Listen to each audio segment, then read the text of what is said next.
Good afternoon, everyone. So we'll start the lesson for today. So we have to start from this point onward, as I remember. So here you can see we were discussing about data names. So when it comes to data names, we were discussing how to name the data within a certain program. අපි අන්තිමට discuss කරේ කොහොමද program එකක් ඇතුලේ data අපි කොහොමද නම් කර ගන්න කියන එක. එතකොට දැන් මම උදාහරණත් එක්ක ඔයගොල්ලෝ කලින් වීඩියෝ එක බලුවා නම් මම උදාහරණ වෙනම අරගෙන ඒක ඩිස්කස් කරලා අපි ෆයිනලයිස් කරගත්තා. දැන් අද තියෙන්නේ මෙන්න මේ ටිකත් අපි ඩිස්කස් කරා මේකත් essential factors in choosing data names. We discuss also the essential factors on choosing the different data names.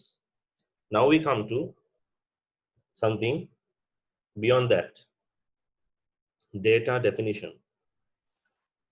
So data definition is of two types: explicit data definition, implicit data definition. එතකොට explicit කියලා කියන්නේ වෙනමම කරන්න ඕනේ. data define කරන එක වෙනමම පැත්තකින් කරන්න ඕන කියන එක තමයි මේ කියන්නේ. implicit කියලා කියන්නේ එහෙම කරන්න අවශ්‍යතාවයක් නැහැ. data අපි කෙලින්ම use කරන වෙලාවටම define වෙනවා. මොකද්ද මේ කියන්නේ කියලා බලමු ඊළඟ. Programming languages differ in the requirement for data definition. සමහර languages තියෙනවා data එහෙම explicit definition එකක් කරන්න ඕනේ. සමහර languages වල එහෙම explicit definition එකක් ඕනේ නැහැ. කෙලින්ම data වල name එක දාලා එතෙන් data value එක assign කරගම වැඩේ හරි. එතකොට මෙතනදී අපි විශේෂයෙන්ම දැනගන්න ඕනේ මොකද්ද මේ explicit definition එක කියලා කියන්නේ implicit definition එක කියලා කියන්නේ. ඒතර අපි කරන්න යන language එක ගත්තොත් එහෙම අපි Java කරොත් Java වල තියෙන්නේ explicit definition එකක්. C# වල තියෙන්නේ explicit definition එකක්. Visual Basic වල තියෙන්නේ explicit definition එකක්. ඉතින් PHP වගේ ගත්තොත් එහෙම ඒවයේ implicit definition එකක් තියෙනවා. ඉතින් ඔය වගේ එක එක language එකකින් language එකට වෙනස් වෙනවා. So it changes from language to language. So it can see in particular they differ in whether or not they require data items to be defined prior to their usage.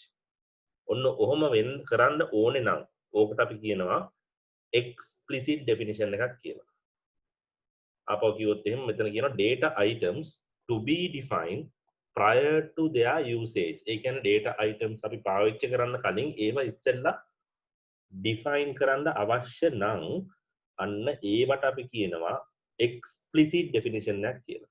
එහෙම කරන්න ඕනේ නැති ඒවට අපි කියනවා implicit definition එකක් කියලා. මේ explicit and implicit කියන දෙකේ තේරුම බැලුවොත් ඔයගොල්ලෝ English තේරුම සිංහලෙන් හරවල බැලුවොත් තේරෙයි explicit කියලා කියන්නේ වෙනම ඒක කරන්න ඕන කියන එක. implicit කියලා කියන්නේ කරන්න ඕනේ නැහැ. ඒක ඉබේ වෙනවා කියන එක. So that is why we have these two words. Based on the above fact, we say data definition may be explicit or implicit. So first we will discuss about explicit data definition. You can see now when you read this one, explicit data definition requires all data items to be defined prior to their use in a procedural statement. එතකොට explicit definition එක කියලා කියන්නේ මම ඔයගොල්ලෝ වෙනමම define කරනවා කියන එක කියලා මම කිව්වා. එතකොට මෙතනදී මෙහෙම explicit data definition එක කියලා කියන්නේ data item එකක් use කරන්න කලින් ඒක මුලින්ම data item එකේ නමයි ඒකේ type එකයි වෙනමම අපි දාන්න ඕනේ program එකේ උඩින්ම. ඒක use කරන්න කලින් දාන්න ඕනේ. එතකොට තමයි ඒක program එකේ memory allocate කරලා ඒකට වෙනම memory කොටසක් තියන් ඉන්නේ.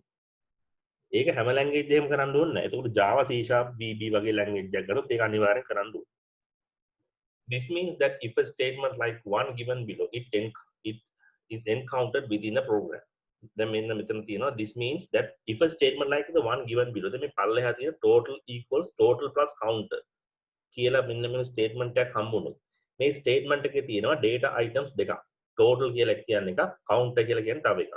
ඉතින් මේක අපිට හම්බුනොත් මෙහෙම එකක් මීට කලින් total and count කියන variables දෙක මීට කලින් උඩින් declare කරලා තියෙනවා.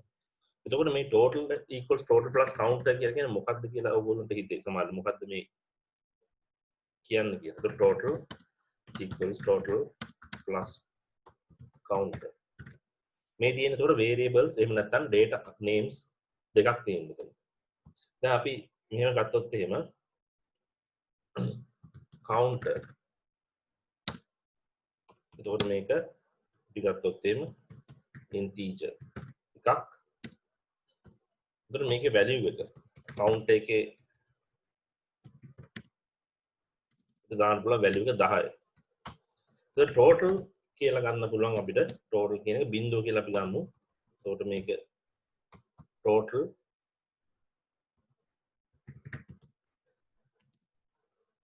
integer total කියන එක බිංදුව.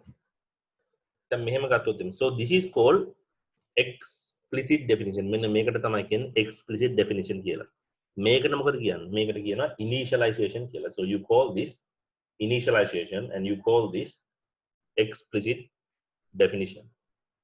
මෙහෙම දාන්න ඕන නැති කොහේ හරි තියෙනවනම් අන්න ඒකට අපි කියනවා implicit definition කියලා. ඒතර මේ language එක language එක රැඳෙන pseudo code එකෙත් අපි target කරන language එක තෝරගෙන ඒ language එකට අනුව අපි මේක කියන්න ඕනේ. කියන්නේ සමහර languages වල අපි දැන් අපි හිතමු pseudo code එකෙන් අපි ලියන්න යන්නේ මොකක් හරි එහෙම implicit definition එකට අදාළ language එක ගන්න. ඒතකොට මෙහෙම දාන්න ඕනේ නැහැ.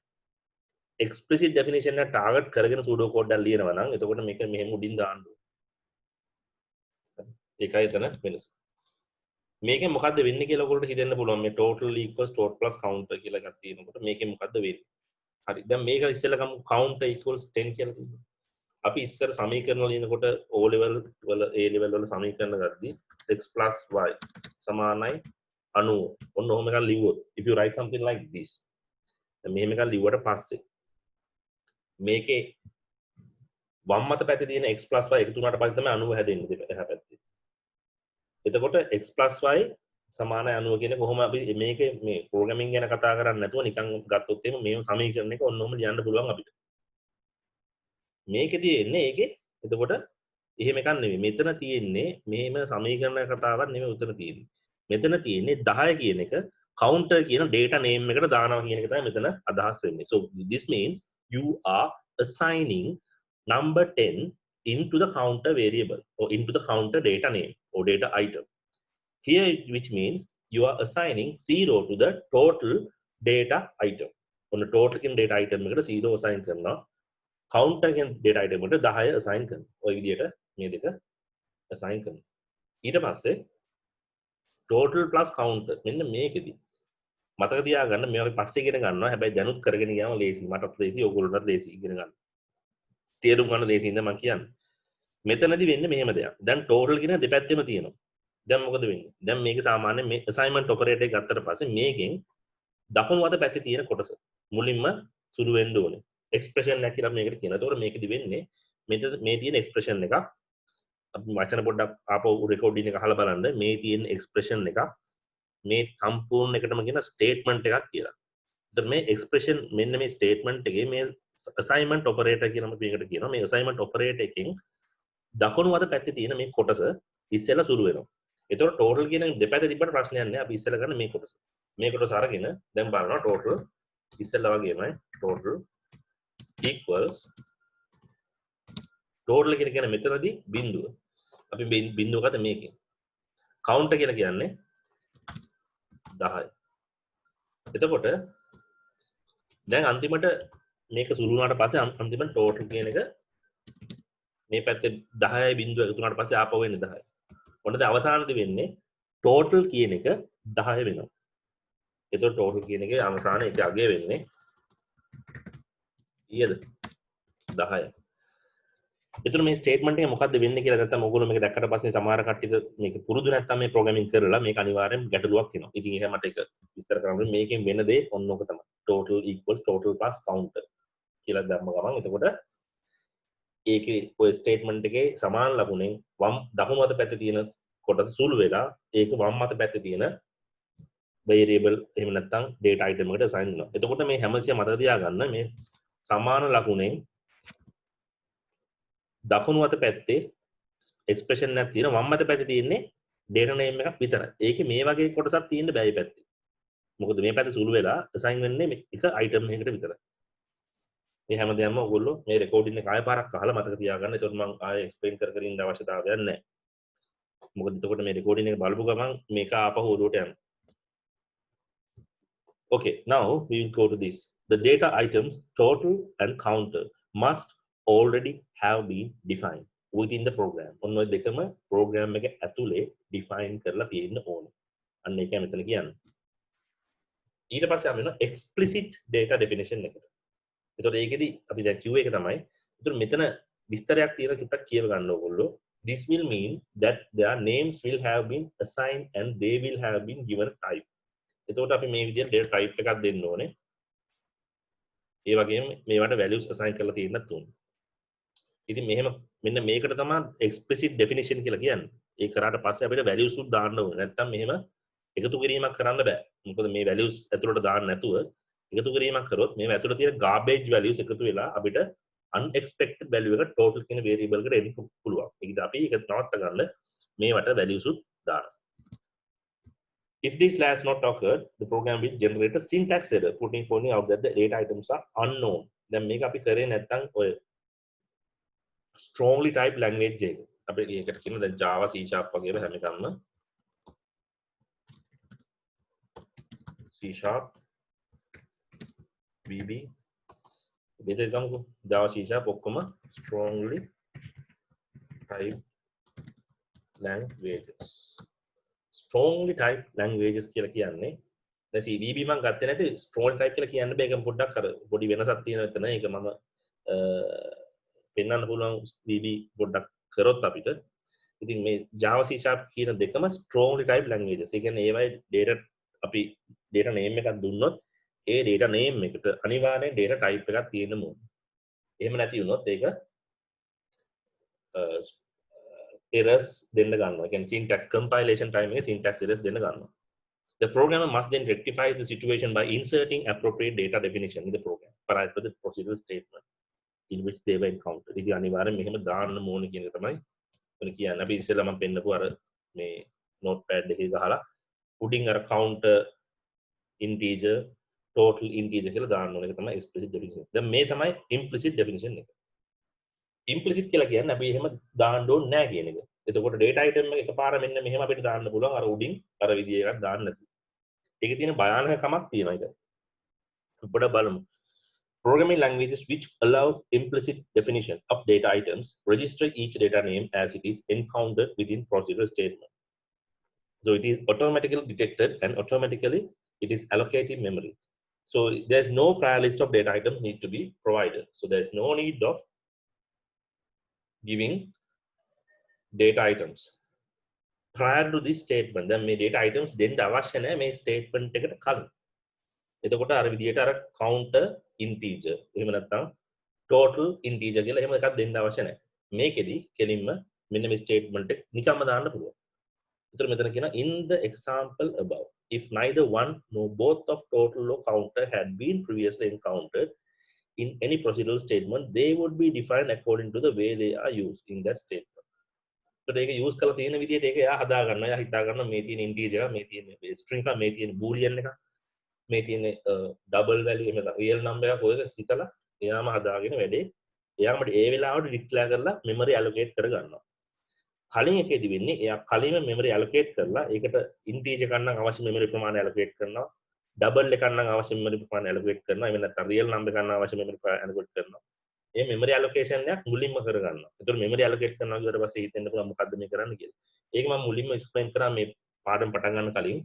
අපි මේ data කියලා කියන්නේ ඇත්තටම procedure එක ඇතුලේ එන්න program එක ඇතුලේ use කරන data items ගැන.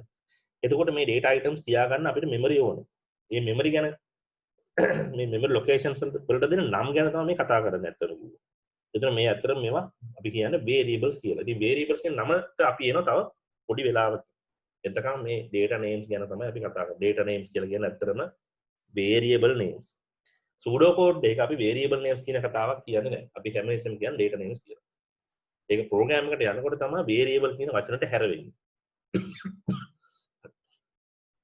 ඒතර මේකෙදි මෙන්න මේ කියවුවොත් ඔයාලට තේරෙයි මෙතන මෙහෙම total and counter කියන එක උඩින් අර වෙනම දාන්න ඕනේ නැහැ කියන. එතකොට ඒකට අපි කියනවා implicit data definition කියලා. මේක හොඳයිද නරකයිද කියලා අහුවොත් උතන තියෙනවා while this may seem to save the programmer the trouble of defining data items in advance it is extremely dangerous කියලා තියෙනවා. ඒ dangerous කියන එකට හේතුව මොකක්ද කියලා බැලුවොත් එහා පැත්තේ අපි තියෙනවා තව පොඩි explanation එකක්. ඒක බලන්න. For example, if the programmer had committed a typing error in entering the program statement and had keep it as කියලා ඔන්න යටින් තියෙනවා. දැන් ඔයාලට බලන්න total කියන එකේ අර ඒ අකුර O විදියට ටයිප් වෙලා තියෙනවා. එතන තියෙන්නේ ඒ අකුර නෙමෙයි O. total ඒතර total නෙමෙයි total කියලා තියෙන්නේ. ඒක ප්‍රොනවුන්ස් කරොත් එමේ ඉන්නේ. ඒතර equals total plus counter කියලා තියෙනවා. දැන් මේකදී මොකද වෙන්නේ? අපි හිතමු අපි total plus මෙතන හරි අපිට ඕනේ ඇත්තටම total එක තමයි එහා පැත්තේ එකක්. දැන් මෙතන මේක තමයි මෙතන අපි අදහස් කරලා තියෙන්නේ. හැබැයි අපේ අතින් වැරදිලා ටයිප් කරලා තියෙන O අකුර. දැන් මේක තමයි මෙතෙන් දෙන්නේ. දැන් මොකද වෙන්නේ? දැන් මේකෙදි අපි මුඩින්ම counter කියන එක අපි හිතමු දැන් මේවා ඩික්ලෙයාර් කරන්න අවශ්‍ය නැහැ. count කියන එක 10යි. total කියන එක අපි හිතමු 5 හරි 6 මොකක් හරි තියෙනවා විදිහට.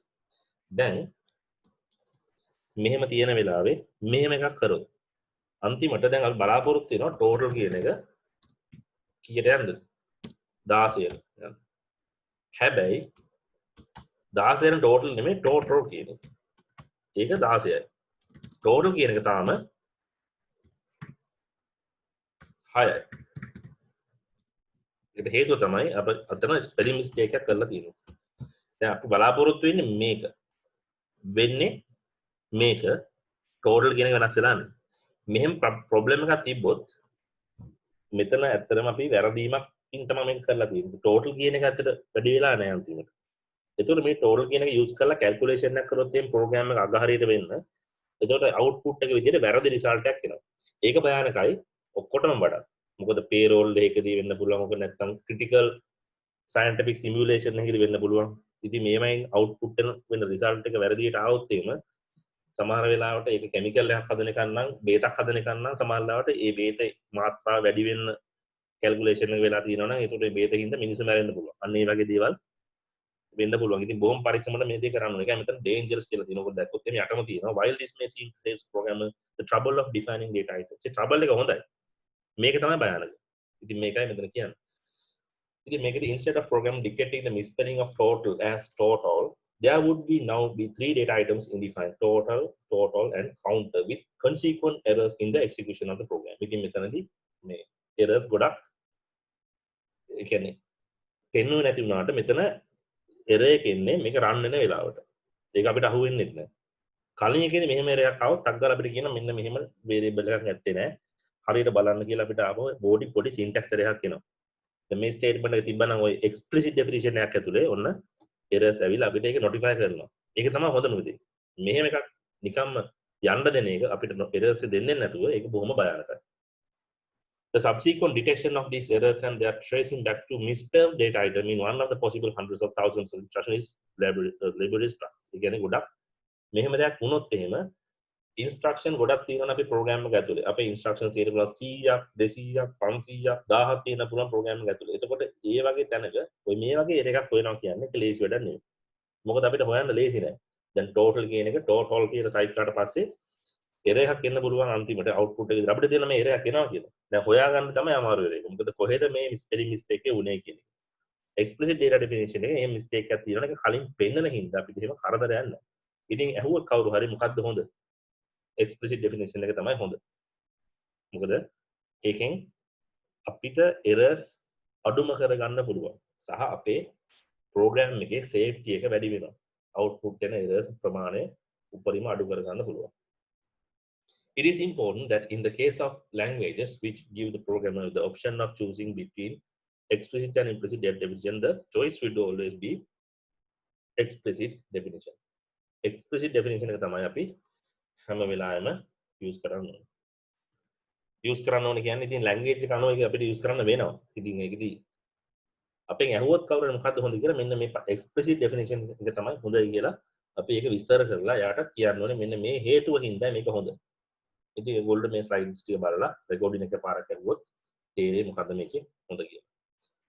ඊට පස්සේ අපි එනවා ඔන්න ඊළඟ කොටසට. දැන් අපි කතා කරේ data names අපිට define කරන්න පුළුවන් explicit and implicit කියන කොටස් දෙකට. දැන් අපි එනවා data types define කරන්න. එතකොට ඒකෙදි data types ප්‍රධාන වශයෙන් තුනක් තියෙනවා. categories තුනක් තියෙනවා. එකක් තමයි numeric data types, character data types and boolean data types. numeric කියලා කියන්නේ number data types කියන්නේ numbers අපි use කරනවා. ඒ numbers කොහොමද තියාගන්නේ කියන එක තමයි මේ numeric data types කියන එකෙන් අදහස් කරන්නේ. එතකොට මෙන්න මේ කොටස් දෙකකට අපිට බෙදන්න පුළුවන් numeric data type එක. ඉතින් මතක තියාගන්න දැන් අපි ඩිස්කස් කරපු දේවල් ටික. එතකොට එතන මුල ඉඳන් දැන් ඔයගොල්ලෝ track එකේ ඉන්න ඕනේ. කියන්නේ බැලුවොත් එහෙනම් පටන් ගත්තේ data names වලින්. එතකොට data names කියන්නේ මොනවද කියලා අපි ඩිස්කස් කරා. ඊට පස්සේ අපි ආවා data names වලදී අපි පාවිච්චි කරන්න ඕන එක එක හොඳ පුරුදු සහ rules මොනවද? නීති මොනවද අපි data නම් කරද්දී අපි use කරන නීති මොනවද? ඒ ටික ඩිස්කස් කරා. ඊට පස්සේ data definition එක ගැන කතා කරා. data definition එකේ කොටස් දෙකක් තියෙන. ඒක තමයි අද පටන් ගත්තේ. explicit and implicit. ඊට පස්සේ අපි යනවා data types වලට. ඒ කියන්නේ data වර්ග මොනවද කියන්නේ. So data definition types තමයි අර explicit and implicit කියලා කිව්ව. data types කියලා කියන්නේ data අපි computer එක ඇතුලේ පාවිච්චි කරන එක එක වර්ග වල data. ඉතින් අපි නිකන් බැලුවොත් එහෙම data වර්ග ටික blackboard කියන්නේ whiteboard එක නැතිනම් මම මේක පාවිච්චි කරන්න notepad එක. ඒකට data types තියෙනවා text data, number data. ඊට පස්සේ තියෙනවා character, video data, audio data. ඔය වගේ data වර්ග තියෙනවා. අපි program එකේදී අපි කතා කරන්නේ මෙන්න මේ වර්ග දෙක ගැන විතරයි. වීඩියෝ and audio කියන දෙක ඩිස්කස් කරන්නේ නැහැ. මොකද ඒක complexity එක වැඩි. ඉතින් මේක අපි විශේෂයෙන්ම text and numbers කියන දෙක ඩිස්කස් කරනවා. එතකොට මේකෙදි මෙතන තියෙනවා numeric data, character data and boolean data කියන කොටස් තුන. ඉතින් අපි ওই තුනම බලාගෙන යන්න ඉන්නේ. මුලින්ම ගත්තොත් එහෙම numeric data කොටස් දෙකකට බෙදෙනවා. integers and real numbers කියලා. එතකොට numeric data ගත්තොත් එහෙම numeric කියලා කියන්නේ numbers represent කරන්නේ කොහොමද කියන එක. ඒ කියන්නේ ඒකෙදි ඒ data type එකේදී බදාල වෙන්නේ කොහොමද data name data කියන්නේ computer එක ඇතුලේ numbers කොහොමද represent කරන්නේ සහ ඒවයි වර්ග මොනවද තියෙන්නේ.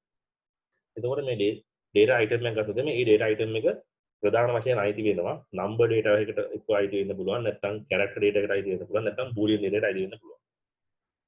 ඉතින් අපි කලින් ලියපු pseudo code එකක් පෙන්නුවොත් මේක ලියපු pseudo code එකක් තියෙනවා. ඒක පොඩ්ඩක් පෙන්නන්න අපෝ. මෙතන බලන්න number data මොනවද, character data මොනවද, චුට්ටක් හිතලා බලන්න. චුට්ටක් වෙලා අරගෙන. උතන තියෙනවා data names කීපයක්. employee name, hours work, hourly rate, gross pay, tax payable, net pay. ඔන්න තියෙනවා set එකක්.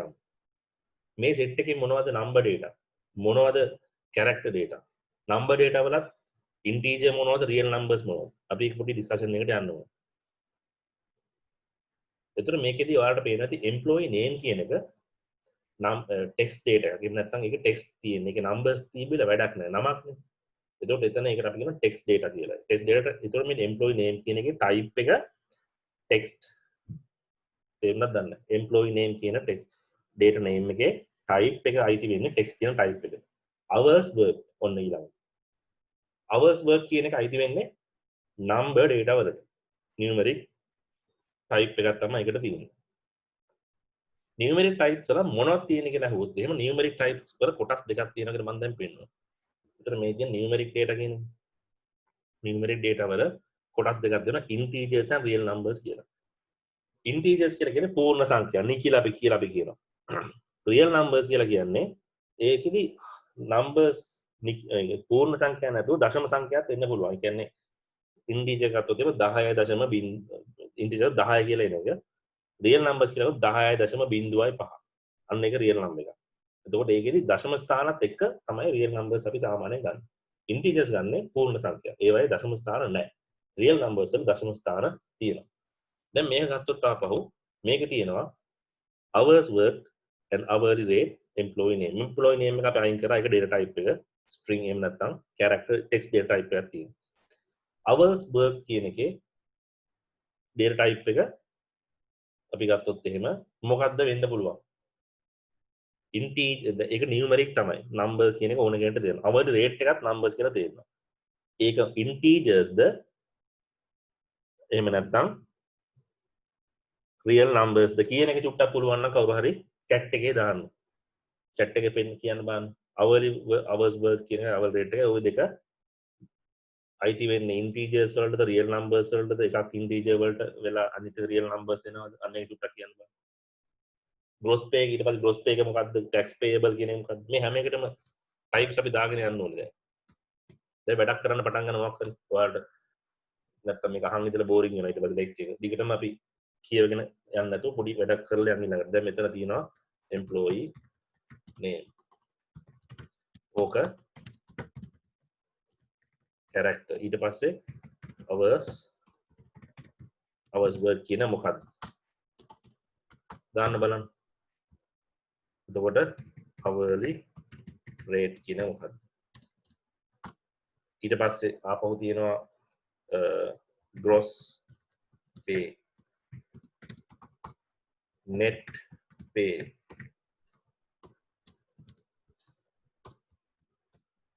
tax payable මේ හැම එකම මොනවද කියලා බලන්න numeric කියලා දන්නවා අනිවාර්යෙන් numbers වෙන්න ඕනේ හැබැයි මේ numbers වලත් මොන කැටගරි එකකටද මේක අයිති වෙන්නේ විනාඩියක් එකක් දෙන්න හරි දැන් ඔන්න රිප්ලයි කරන්න පටන් ගත්ත එක්කෙනෙක් හොඳයි හරි උඹ දාගෙන යන්න දැන් මම බලන්න අන්තිමට මම කියන්න මොන ඔය හරිද වැරදිද කියලා බලමු අපි කතා කරමු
yes I get an answer yes දැන් මේකෙදි මේකෙදි අපි දැන් hours මේක දැන් decide කරන්න ඕනේ මෙතනදී අපි program එකක් ලියනකොට so when you're writing a program you have to decide what kind of data you are going to input into this one දැන් hours work කියන එක ගත්තොත් මේක ගත්තොත් එහෙම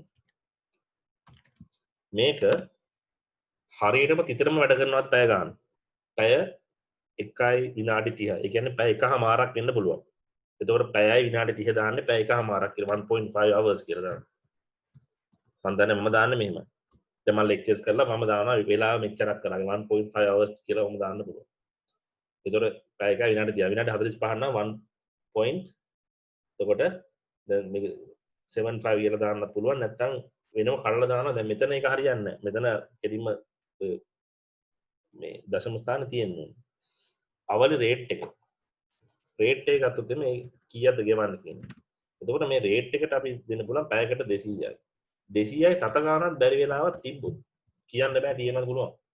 ඒකට ඒකත් මොකද්ද වෙන්නේ? real numbers. ඒතර මේකෙන් වැඩි වෙලා අවසානට එන්නේ මොකද්ද? මේ දෙක වැඩි වෙලා එන්නේ අන්තිමට real number එක මේක දශම ස්ථාන වැඩි වෙනවා. ඒතකොට ඒකෙන් හැදෙන net pay එකත් real number, tax payable real numbers. මේ ඔක්කොම real numbers කියන එක තමයි අපිට ගන්න වෙන්නේ. එතකොට මේක මෙහෙම හිතුවොත් එහෙම ගන්න වෙනවා. දැන් සමහරලාට හිතන්න අපිට කියන්න පුළුවන් මෙහෙම ඒ ආයතනේ දැන් මේක අපි ලියන කම්පැනි එකක් තියෙනවානේ මේ ප්‍රෝග්‍රෑම් එක යූස් කරන. ඒ කම්පැනි එකේ හරියටම ওই දශම ගණන් වලට ගන්න නැත්නම් පැය පූර්ණ සංඛ්‍යා ගන්න ඔන්න hours word කියන ඉන්ටීජර් දාන්න පුළුවන්. එතකොට මේක hour rate එක කවදාවත් දශම මෙහෙම සත ගණන් එන්නේ නැහැ කියලා කිව්වොත් එහෙම අපිට පුළුවන් ඒක යූස් කරන්න. ඒතකොට දෙකම ඉන්ටීජර්ස් වෙන්නත් පුළුවන්. ඉතින් අපි හිතන විදිය සහ ඒ ඩොමේන් එකේ තියෙන requirement එක බලන්න ඕනේ. You have to always find the requirement of the specific domain. So based on that domain you can decide whether to use real numbers or integers. හරි. දැන් පොඩි අයිඩියා එකක් ඇතිනේ මොකද්ද මේ කියන්නේ කියලා. integers කියන්නේ මොනවද? real numbers කියන්නේ මොනවද? So මේකෙදි integers කියලා කියන්නේ whole numbers. May normally be positive or negative within a certain range of values. So this range depends on the storage capacity allocated to this class of data by the programming language being used. අපි integers කියලා ගත්තොත් එහෙම C# වල integers වර්ග කීපයක් තියෙනවා. එතකොට C# වල හරි Java වල හරි මේ integers වර්ග කීපයක් තියෙන එකක් තමයි එතකොට ගන්නවා. short නැත්නම් පටන් ගමු byte. short, long, sorry int and long. මේ හැම එකක්ම ගත්තොත් මේ එකින් එකේ capacity එක වෙනස් වෙනවා. අද byte කියන එක ගත්තොත් එහෙම මේකේ පුළුවන් ඍණ 127 ඉඳන් ධන 128 වෙනකම්. sorry මේ 128 වගේ මතක චුට්ටක් මතත් එක පැටලෙන ටිකම. ධන 127 වෙනකම්. මේක කොහොමද එන්නේ කියන එක අපි ඩිස්කස් කරමු ප්‍රෝග්‍රෑමින් කරද්දී. short කියන එකේදී 32767 මට මතක හැටියට 68 ඍණ ඉඳන් පුළුවන් වෙනවා 32767 වෙනකම්. ඉතින් int වල ඊට වඩා වැඩි, long වල ඊටත් වඩා වැඩි. ඒ කියන්නේ දැන් මෙහෙම මේ data types හදලා තියෙන්නේ පොඩි පොඩි ගණන් තියෙනවා නම් memory චුට්ට use වෙන. ඒතකොට byte එකක් ඇති අපිට short එකක් ඇති වෙනවා. ගොඩක් ලොකු numbers වැඩි කරද්දී බෙදද්දී කියන්නේ වැඩි කරද්දී එකතු කරද්දී ඒ ලොකු numbers වලට නම් ඒතකොට 32000 ගානට වඩා වැඩි 40000 වගේ number එකක් ඕන අපිට integer use කරන්න වෙනවා, long එකක් use කරන්න වෙනවා. ඒතකොට මේකෙදි හැම එකටම long use කරන්න බැරි හේතුව කියන්නේ use කරන්න නැති හේතුව තමයි දැන් මේ තියෙන එක එකට කියන්නේ numeric data types වල integer වල subcategories. එතකොට මේ තියෙන්නේ integer data types of languages such as Java and C#. ඉතින් මේ integer data types වල වර්ග data types ටික තමයි මෙතන දාලා තියෙන්නේ. ඒවා ranges තමයි මම ඊට පස්සේ දෙන්නේ මේකමයි තියාගන්න පුළුවන්. ඍණ 128 ඉඳන් ධන 127 වෙනකම්. ඒතකොට ධන 128 ධන 129 තියාගන්න බෑ. ඒකට short එකක් ඕනේ. අන්න ඒ විදිහේ range එකක් එනවා. ඉතින් මේ ranges ගැන අපි program කරනකොට වෙනම ඉගෙන ගන්නවා. ඉතින් මෙතනදී මම මේ කිව්වේ මේ data types වල වර්ගදී මෙතනදී කියලා තියෙනවා මෙතන this range depends on storage capacity allocated to this class of data. class of data කියන්නේ මේ තමයි integer class එක. ඒ class එකේ තියෙනවා එක එක data types වර්ග capacity එක ගන්න. ඉතින් storage capacity එක byte එකට එක byte එකයි. short එකට byte දෙකයි. int එකට byte 4ක් විතර allocate කරනවා. long එකට byte 8ක් විතර මට මතක නැහැ ඒක හරියටම ගාන. ඉතින් අන්න ඒ byte short int long කියන ඒවට වෙන වෙනම storage capacities allocate වෙනවා. ඉතින් ඒ විදිහට ඔයගොල්ලෝ ගත්තොත් මෙන්න මේකේ මතක තියාගන්න අවශ්‍ය ප්‍රමාණය කියන්නේ අපිට අවශ්‍ය capacity එක අපි අවශ්‍ය data type එක use කරලා ගන්න ඕනේ. ඒකට තමයි programming කරනකොට ඒ skill එක එනවා. ඉතින් දැනට ඒක බය වෙන්න එපා. This range of precision may be definable in more than one size and integers may be, for example, be definable as short and long. මේකෙදි මේ short and long කියලා කියන්නේ මම දැන් ඉස්සෙල්ලා පෙන්නන දැන් බලන්න ඒකේ අර දාලා තියෙන පොඩි විස්තරයක් බලන්න තේරෙනවද කියලා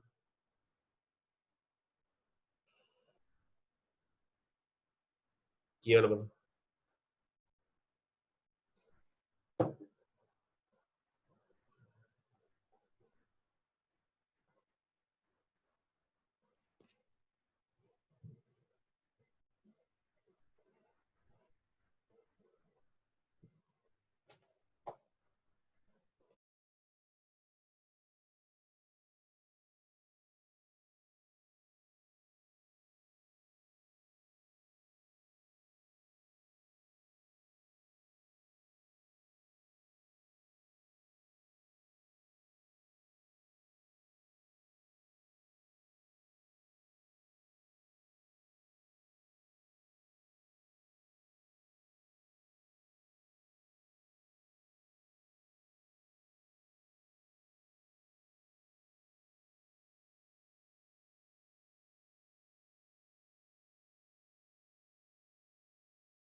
So if you read this one correctly, you can see typically a short integer may occupy 16 bits of storage and be capable of holding values. දැන් මම කිව්ව එක බලන්න මෙතන 32768 ඉඳන් කියන්නේ short integer එකක් ගත්තොත් එහෙම 32768 ඉඳන් ඍණ 32768 ඉඳන් ධන 32767 වෙනකම් ඔන්න තියෙන range එක. long කියන එක ගත්තොත් මේක ගොඩක් වැඩි. ඒ කියන්නේ ඒක 32ක් bits allocate වෙනවා. එතකොට capability එක වැඩි. ඒ කියන්නේ එතන මෙතන මෙන්න මේ වගේ ලොකු range එකකට යන්න පුළුවන් long integer එකක් ගත්තොත්.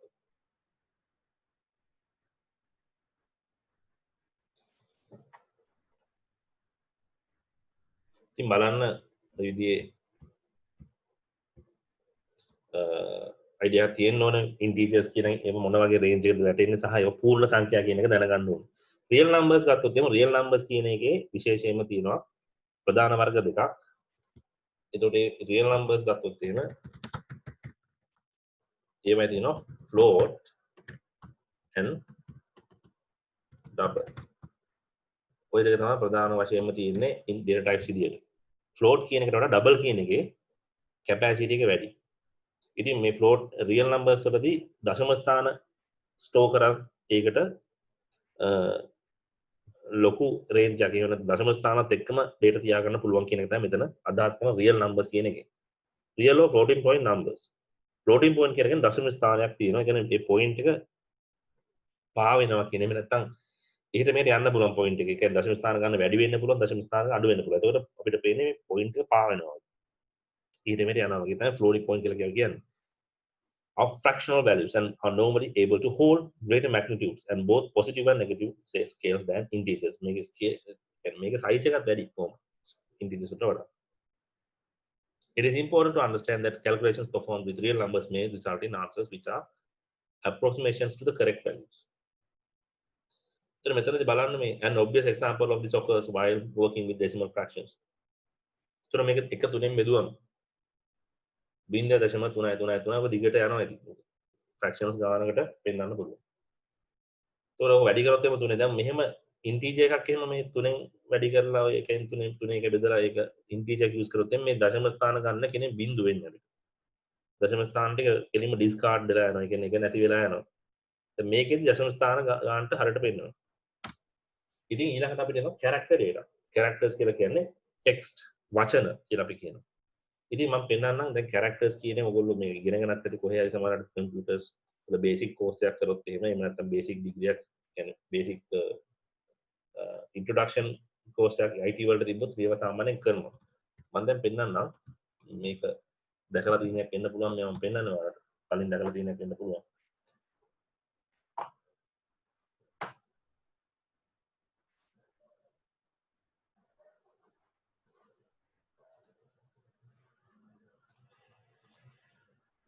මේක ගත්තොත් මෙන්න මේක. මේ තියෙන ASCII table එක. දැන් අපේ කම්පියුටර් එකේ text data represent කරන්නේ ASCII විදියට. දැන් මේ කතා කරන්නේ ඔන්න ඔය text data ගැන. ඒතකොට මේ text data represent කරන්න ඔය විදිහේ character code එකක් ඉස්සර තිබ්බ දැන් ASCII නෙමෙයි use කරන්නේ දැන් use කරන්නේ Unicode. Unicode එක ඊට වඩා complex. ඉතින් Unicode එක මම පෙන්නලා මෙතන වැඩේ තවත් අවුල් කරන්න අවශ්‍ය නැහැ. Unicode එකට නැතුව අපි මේ ASCII code එකෙන් basically හිතලා බලුවොත් එහෙම ASCII code එකක් use කරොත් අපි මේ අපේ capital A අකුර වෙනුවට එතකොට use කරන 65 කියන decimal number එක. එතකොට ඒක text data කියලා වෙන් කරලා තියෙන හින්දා 65 කියන decimal විදිහට තිබ්බට පෙන්වන්නේ A අකුර. කියවලා පෙන්වන්නේ කම්පියුටරේ A අකුර. 65 තමයි ඒ byte එක ඇතුලේ තියෙන්නේ. කියන්නේ දැන් අපි උදාහරණයක් විදිහට ගත්තොත් එහෙම දැන් මේ මෙතන අපි ගත්තොත් එහෙම byte කියන data type එක ඇතුලේ byte කියන එක ඇතුලේ තියෙනවා digits 8ක් තියෙනවා. short කියන එක ඇතුළේ තියෙනවා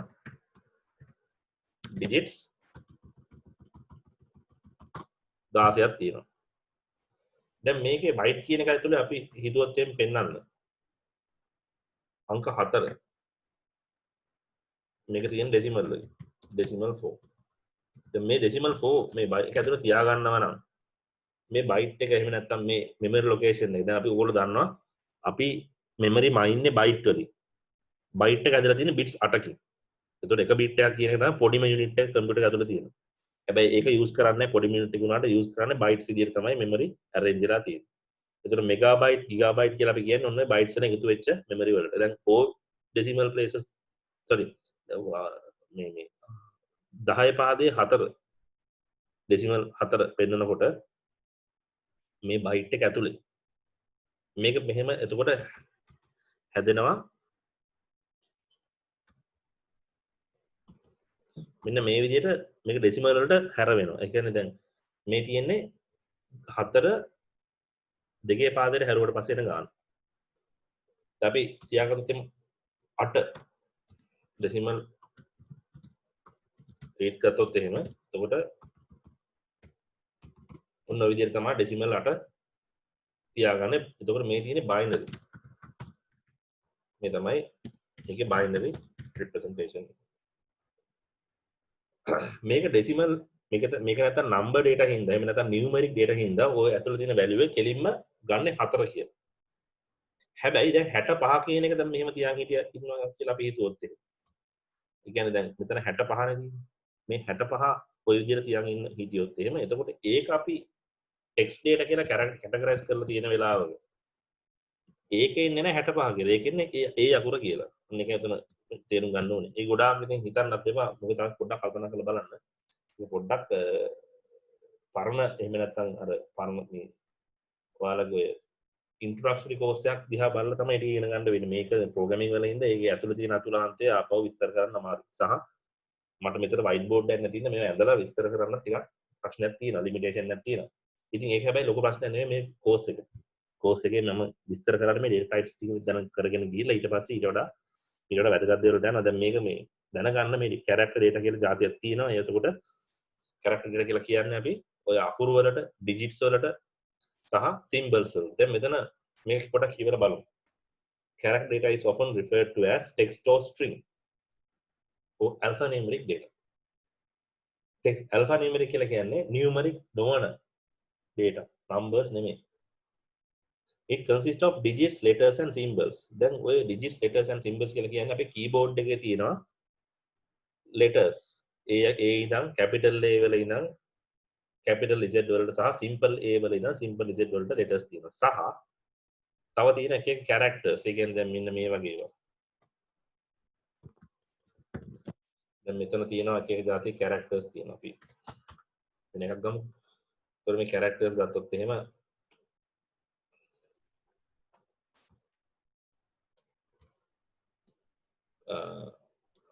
දැන් අපි ඒ capital A වල ඉඳන් capital Z වලට simple A වල ඉඳන් simple Z වලට සහ මෙන්න මේ characters ටික ඔන්න ඕවා ටික ඕවා represent කරන්න ඕනේ. ඊට පස්සේ numbers 1 2 2 3 4 ඔය ටික බිංදුව වෙනකම් මේ හැම එකටම තියෙනවා කෝඩ් එකක්.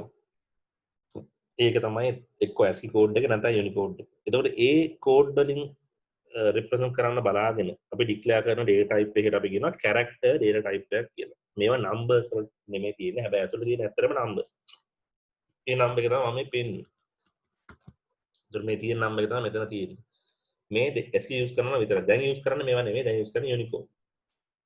ඉතින් මෙතනදී අපි නිකන් ගත්තොත් එහෙම ඔයගොල්ලෝ දැන් දැක්කා numeric data කියලා category එකක්. numeric data කියන එක අපි discuss කරා. numeric data වලදී අපි ගත්තා ඕ කියන්නේ number range එකක්. දැන් byte වලට අපි ගත්තා ධන ඍණ 128 ඉඳන් ධන 127 වෙනකම්. short වලට ගත්තා ඍණ 32768 ඉඳන් ධන 30767 වෙනකම් range එකක් ගත්තා. මේ තියෙන්නේ number එහෙම පිටින්ම number එක තමයි අපිට දාන්න පුළුවන් ඒක. දැන් අපි ගත්තොත් මෙන්න මේ දැන් මට පොඩ්ඩක් කියන්න කල්පනා කරලා බලලා දැන් මම ගන්න මේ calculator application එක. ඔයගොල්ලෝ දන්න මෙන්න මේක. මේකදී අපි 45 ධන 23 එකතු කරාට පස්සේ අපිට එන 68. දැන් මෙතන use උනේ මට කියන්න numeric data ද character data ද? පොඩි ප්‍රශ්නයක් අහන්න තේරුම් ගත්තලා බලන්න. මෙතන use උනේ මොනවද? character the numeric the? So give me answer. What is the data type that has been used here for this calculation? It is numeric or character. සහ ඒ අතරේ මම ගන්නවා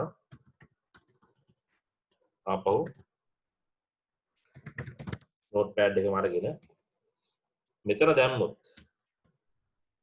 45 ධන 23. දැන් මෙතන තියෙන්නේ මේවා මොනවද? මේවා numeric ද character. උට කල්පනා කරලා බලලා උත්තරයක් දෙන්න. notepad එකේ තියෙන්නේ මොනවද සහ calculator එකේ තියෙන්නේ මොනවද? විනාඩි 2-3ක් දෙන්න කල්පනා කරන්න.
හරි උත්තර ගොඩක් හරි calculator එකේ numeric තියෙන්නේ. දැන් මේ වචන මේවා ගත්තොත් එහෙම මෙතන තියෙන 45ද 4යි 5යිද කියලා ඔයාලට හිතන්න ඕනේ. මෙතන තියෙන්නේ ඇත්තටම 45 නෙවෙයි මේ 4 වෙනම තියෙනවා 5 වෙනම තියෙනවා. 2 වෙනම තියෙනවා මෙතන 3 වෙනම තියෙනවා. 68 ගත්තොත් එහෙම so if you take 68 it is 68 itself the number itself. ඒත් මේ 68 කියන එක 68ම තමයි තියෙන්නේ. 6 වෙනම 8 වෙනම නෙවෙයි තියෙන්නේ. 68 කියන number එක. ඒක තමයි scale එක එහෙම තියෙනවා. 45 කේදී 4 වෙනම 5 වෙනම ඒව එකතු කරන්න බෑ. එතන තියෙන ඒතර 4 වලට අදාළ 4ට අදාළ කෝඩ් එක තියෙනවා අතර. දැන් 68 කියන එක එක මෙමරි ලොකේෂන් එකක් වෙන වෙලා බයිට් කියලා ගත්තොත් මෙතන 68 කියන එක ඩෙසිමල් මේ බයිනරි වලට කන්වර්ට් වෙලා ඒක ඇතුලේ ඒ බයිනරි data item එක ඒක ඇතුලේ තියෙනවා. ඒතර මේක 68 කියන එක අපි ගත්තොත් මෙහෙම 68 කියන එක එතකොට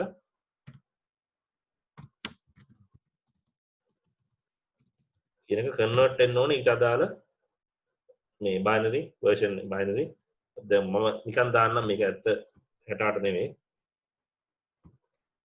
නිකන් ඔය විදිහට දාන්න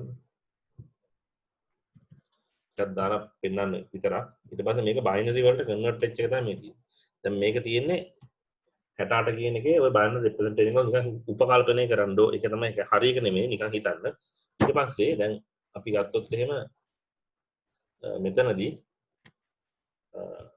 මෙතන 45 දී 4 කියන එක තියාගන්න ඕනේ ඉස්සෙල්ලාම එක character data item එක. ඒතර 4 තියාගන්නේ කොහොමද කියලා බැලුවොත් 4 බලන්න මෙතන 4ට අදාළ එක තමයි 52. 52 decimal මේ binary වලට convert වෙලා 52 තියාගන්නවා. එතකොට අර character data item එක ඇතුලේ. ඉතින් ඔක ඇඳලා පෙන්නන්න තිබ්බනම් හොඳයි. ඇඳලා පෙන්වන්න නැතත් ප්‍රශ්නයක් නැහැ. මොකද මේක එච්චර detail යන අවශ්‍යතාවයක් නැහැ. නිකන් තේරුම් ගැනීම සඳහා තව වැඩිපුර විස්තරයක් තමයි මම කිව්වේ.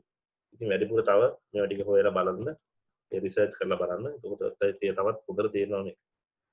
ඉතින් මෙතනදී character data is often referred to as text or string or alphanumeric කියලා අපි මෙතන කියනවා. ඉතින් මෙතනදී while numbers දැන් මෙතන ප්‍රධාන මේ වෙනස මෙතන දාලා දෙක තමයි වැදගත්ම දේ. While numbers may be held as character data, most programming languages do not permit arithmetic operations. ඒතකොට මේ character data වලින් arithmetic operations අපිට කරන්න බෑ. ඒක අපිට මෙතන දාලා තියෙනවා. The pseudocode used refers to character data items as string data defined by the statement. Pseudocode වලින් character data define කරන විදිය තමයි උතන දාලා තියෙන්නේ. ඒක character data වර්ග දෙකක් තියෙනවා සාමාන්‍යයෙන්. Single characters and character sequences කියන දෙක. ඒතර characters වර්ග ප්‍රධාන වශයෙන් use මේ කොටස් දෙකයි character වල variables ගත්තොත් එහෙම දැන් අපි number මම පොඩි summary එකක් දෙන්නම් number නැත්නම් numerics වල වලට pattern එක පුළුවන් හිතන්න පොඩි summary එකක් දෙන්නම් numeric data වල තියෙනවා integers and real numbers integers වල තියෙනවා ආපහු අපි නිකන් බැලුවොත් ඔය data types කියලා හරියටම programming specific data types ගත්තොත් එහෙම මම දාන්නම් programming language specific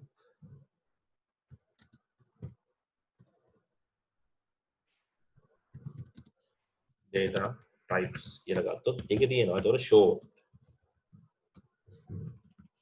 byte මුලින් byte එන්න ඕන කමන්නේ int long ඒතර මේකෙත් integer වල මෙහෙම නම් real වලත් ඔය විදිහට මොකක් හරි තියෙන්න ඕන ඉන වලට තේරෙන්න ඕන ඒතර මෙතන තියෙනවා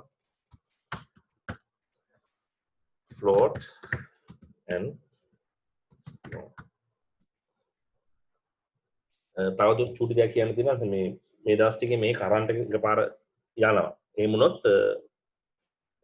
මම ආපහු එනකන් ඕගොල්ලෝ ඉන්න ඔය යන්න එපා මම ආපහු කොමාරි ඇවිල්ලා ඒ කියන්නේ කරන්ට් එක ටක් ගාලා එනවා මේ ගියාට වැඩි වෙලා තියෙන්නේ ඒකෙන් මම ටක් ගාලා එනවා ඒ එන්න පරක්කු වෙන්නේ මේ දැන් ඊයේත් එහෙමක් වුණා ඒක මම කියන්නේ එහෙම එන්න පරක්කු වෙන්න හේතුව තමයි දැන් ටිකක් වෙලා යන්නේ මේ මම දැන් මේ රෙකෝඩ් කර කර ඉන්න එක මේ කරන්ට් එක ගිය ගම මීටින් එක කැන්සල් වෙනවා කියලා මේ කම්පියුටර් එකේ හිතලා යා පටන් ගන්නවා මේ කන්වර්ට් කරගන්න මේ රෙකෝඩ් එක MP4 වලට කන්වර්ට් කරලා සේව් කරන්න පටන් ගන්නවා. ඒතර ඒකට විනාඩි 5ක් විතර සමහරට යන්න පුළුවන් මේ කන්වර්ෂන් එකට.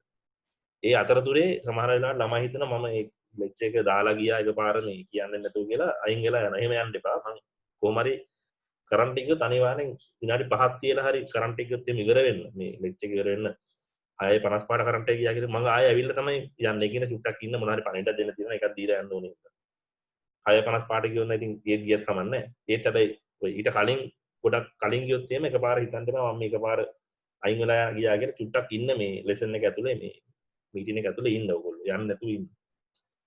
ඒකත් කියන්න ඕනේ ඒක මම මතක් කරලා මීටින් කියන්නේ නැත්නම් එහෙම එකපාර හිතයි මේ මං ගියා මට කන්ටැක්ට් නම්බර් එකක් තියෙන එක්කෙනෙක් යාර කෝල් කරලානේ මට කියන්න පුළුවන් ටක් දාලා ඒත් මං ඔක්කොම කිව්වේ ඒක දැනගන්න.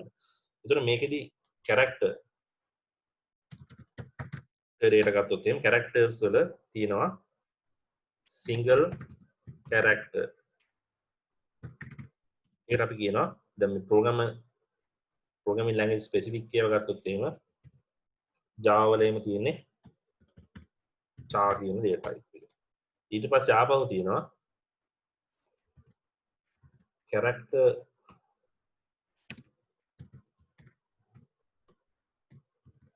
sequences කියලා අපි කියන්නේ.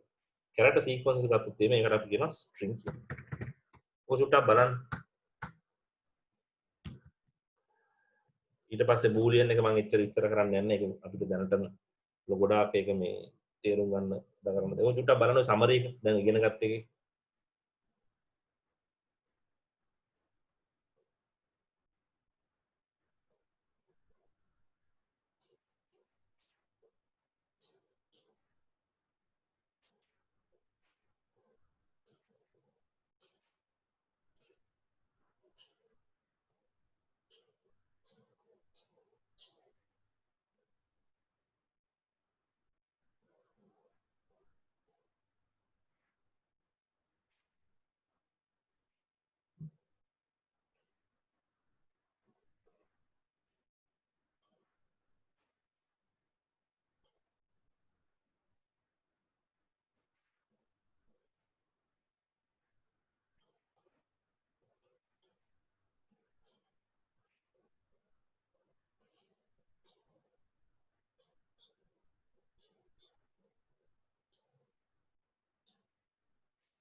If you have gone through this summary, I think that should be clear for you that you have different categories like this. Under numeric, you have integer real.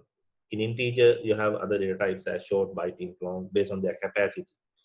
And characters, again, based on their capacity. If they can only store one single character, then it is a char data type. Otherwise, if you can store a series of characters, it is going to be string.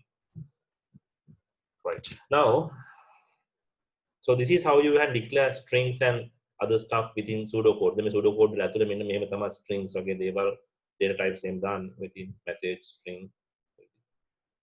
So me family name suburb message කියන එක එතකොට මේ තියෙන data name එක මේ තියෙන data type එක මේ තියෙන data names තුනක් ඒක type එක තමයි එහා පැත්තෙන් දීලා තියෙන්නේ. අන්තිමට අපි එනවා boolean කියන data type එක. boolean කියන data type ඔය දෙකම වගේ නෙවෙයි. It is either having boolean values, either true or either false. boolean කියන එකේ අවස්ථා දෙකයි තියෙන්න පුළුවන් ඒ data type එකේ. එක්ක true කියන පුළුවන් අනික false කියන පුළුවන්. මේ true false කියන දෙකේ internal data memory representation එක අපිට අවශ්‍ය නැහැ. ඒක එක platforms එක එක විදිහට කරන හින්දා අපි ඒක abstract level එකකින් අපි ගන්න ඉතල අපි ඒක හිතන්නේ නැහැ. ඒතර මතක තියාගන්න boolean කියලා variable වර්ගයක් එහෙම නැත්නම් data type එකක් තියෙනවා. ඒ data type එකේ එක්ක තියාගන්න පුළුවන් true නැත්නම් false. ඒතර මේක ගොඩක් use කරන logical operations වලට.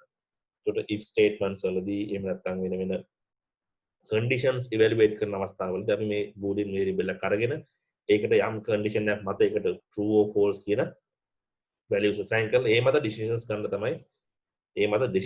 තමයි මේ වැඩේ මේක use කරන්නේ. ඉතින් ඒක use කරන වෙලාවට බලමු මේක කොහොමද use කරන්නේ. දැන් මේක ගොඩක් වැල්වට අරන් කිව්වට තේරෙන්නේ නැහැ. ඉතින් අපි ඒක use කරන වෙලාවක් අල්ලලා discuss කරමු.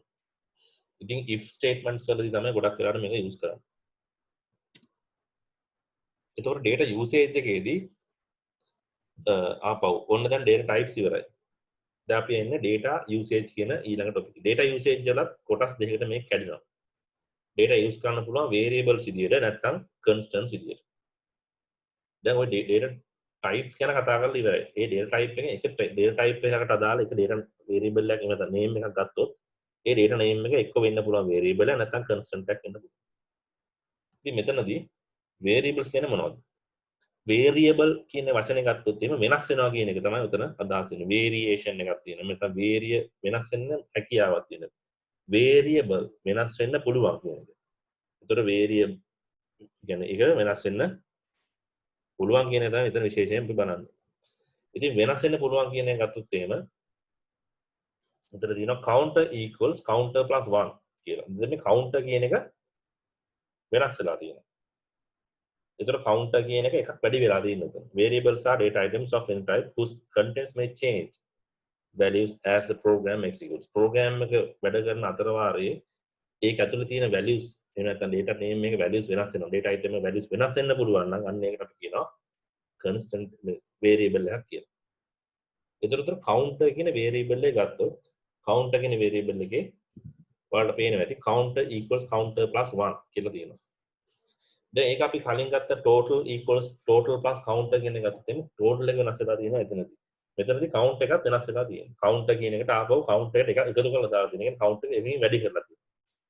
අපි ඒකට කියනවා counter is incremented by 1 කියලා. මේ තියෙන වලට පේනවා ඇති counter is incremented by 1. ඒ කියන්නේ එකකින් වැඩි කරලා තියෙනවා. එතකොට මේ message කියන එකෙන් මෙතනදී message කියන මේ data item එකට මේ value එකක් දාලා තියෙනවා hello world කියලා. එතකොට ඒකත් වෙනස් වෙලා තියෙනවා. වෙනස් වෙනවා කියන්නේ ඒක ඇතුළේ value එකක් දාලා තියෙනවා.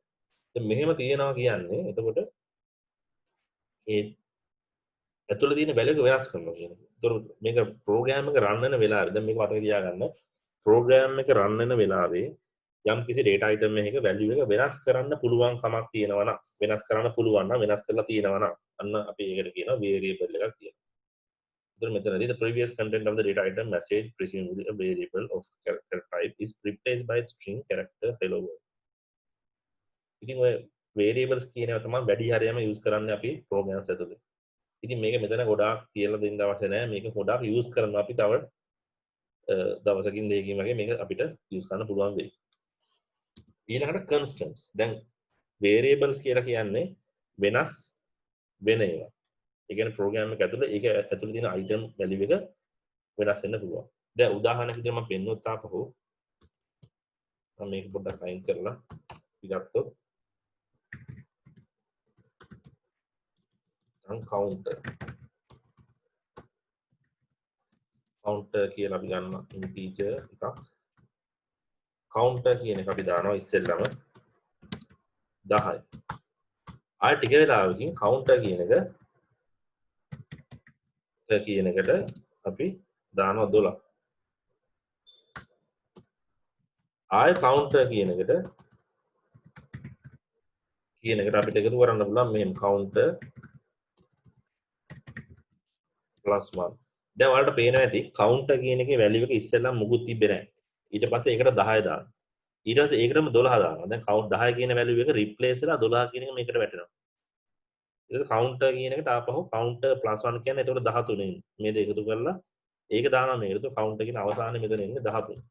එතකොට counter කියන එකේ value එක ඔයාලට පේනවා ඇති පටන් ගත්තේ මුකුත් නැතුව ඊට පස්සේ වෙනස් වුණා 10ට. ඊට පස්සේ වෙනස් වුණා 12ට. ඊට පස්සේ වෙනස් වුණා 13ට. ඉතින් එහෙම වෙනස් වෙන්න පුළුවන්. එහෙම වෙනස් වුණා කියන්නේ ඒක variable එකක්. ඔන්න ඔක සරලව දැනගන්න ඕනේ variable එක කියන්නේ ඒක program එක run වෙන වෙලාවේ ඒක ඇතුළේ තියෙන value එක වෙනස් වෙන්න පුළුවන්.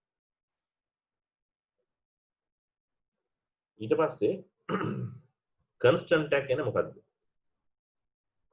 ඔක චුට්ටක් කියවලා බලන්න දැන් variable කියන එකත් එක්ක අපි කියවුවා variable එක කියන්නේ මොකද්ද කියලා දැන් constant එක කියන්නේ මොකද්ද කියලා බලන්න.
Constants are literal values or data items whose content do not change as the program executes. දැන් ඔක කිය pattern වෙන්න පුළුවන්. දැන් උන්ට හොඳට බලන්න.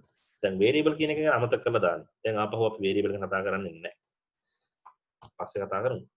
දැන් මෙතනදී අපි ගත්තොත් එimhe counter ආයෙ මේක ගන්න. counter integer. දැන් මේ counter කියන අපි දැම්මා 10 කියන එක. දැන් මෙතන මෙන්න මේ 10.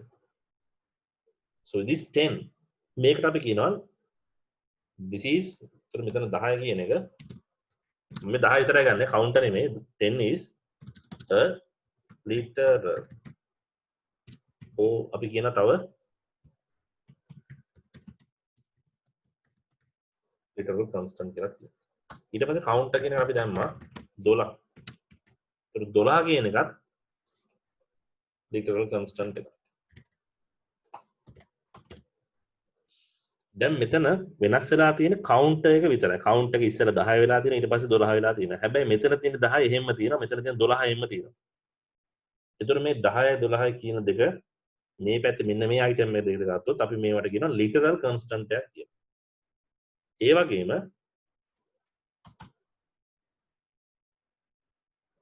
තව constant જાතියක් තියෙනවා. ඒ constants වලට අපි කියනවා name constants කියලා. ඒතර programmer name constant එහෙම නැත්නම් name constant කියලා අපි ඒවට කියනවා. ඒකට name constant කියලා කියන්නේ අපි ඒ constant එක හදන වෙලාවෙම මේ constant කියන keyword එක පාවිච්චි කරන්න පුළුවන් අපි define කරලාදී constant අපි හිතමු pi කියන constant එක. ඔයගොල්ලෝ දන්නවා අපි circle එක circumference එක එහෙම නැත්නම් area එක හොයනකොට use කරනවා formula එකක් circumference එක නම් 2πr එහෙම නැත්නම් area එක නම් 5r squared කියන. එහෙම නැත්නම් 5r වර්ගය කියලා අපි කියනවා. ඒතර r කියන්නේ array 5 කියලා කියන්නේ constant එක. මේ constant එක හැදෙන්නේ 22 බෙදීම 7. දැන් මේ constant එක කවදාවත් ලෝකේ වෙනස් වෙන constant නැහැ. මේක මේ සම්මතයෙන් දීලා තියෙන්නේ මෙන්න මේක තමයි 22 බෙදීම 7 තමයි pi කියලා කියන්නේ කියන එක. ඒතර මේක වෙනස් වෙන අවශ්‍යතාවයක් නැහැ. ඒතකොට මේ constant කියලා අපිට මේව ඩික්ලෙයාර් කරන්න පුළුවන්. ඒතර මේ pi කියලා කියන්නේ literal constant එකක් නෙමෙයි. ඒක name constant එකක්. එතකොට අපිට මේක යූස් කරන්න පුළුවන් ෆෝමියුලා එකක් වෙනුවට. එතකොට අපි ගත්තොත් area නැත්නම් circumference කියලා අපි ගත්තොත් මේ variable එකක් මේක real කියලා අරගෙන circumference මෙතන මෙහෙම දාන්න ඕනේ.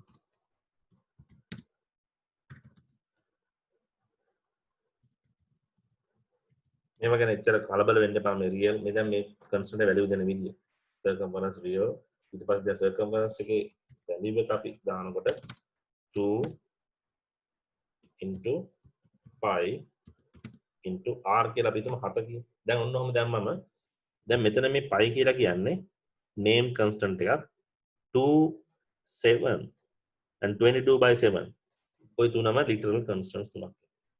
ඔය විදිහට මතක තියාගන්න. සුට්ටක් බලන්න මම කරපුවේ දැන් මේ ඒතකොට මේ දෙක literal constant මේවත් literal constant මේක name constant එකක්.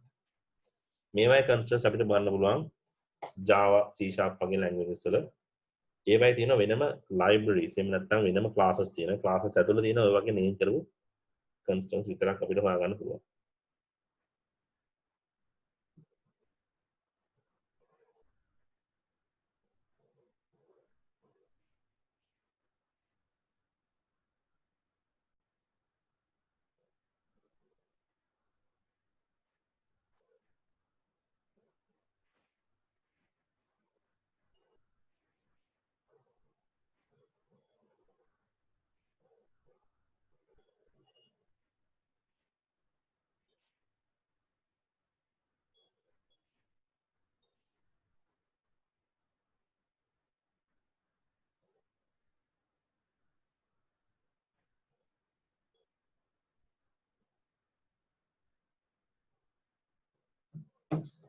Right. So constants. So if you read this one, you can see the value 1 and hello world are literal constants of type integer and character respectively. Characters or string constants are typically enclosed within quotation marks. So here you can see the difference. Now counter equals counter plus 1. This one is a literal constant. Sorry, it's a literal constant which is belonging to numeric data. Message hello world, this is a literal constant which is belonging to string data. So therefore, if it is string data, you have to enclose it within double quotes. So double quotes දෙකක් දාන්න ඕනේ. එහෙම string data විදිහට අපි යනවා. ඒතර මේකෙදී ඔය ටික කියව ගන්න. ඔය ටික තමයි කිව්ව ඇත්තටම. So this is what I told you right now. I told you that in certain programming languages you have certain basic packages that you can use as the pi as a direct constant. දැන් අපි එනවා අන්තිම හරියට data structure කියන එකට.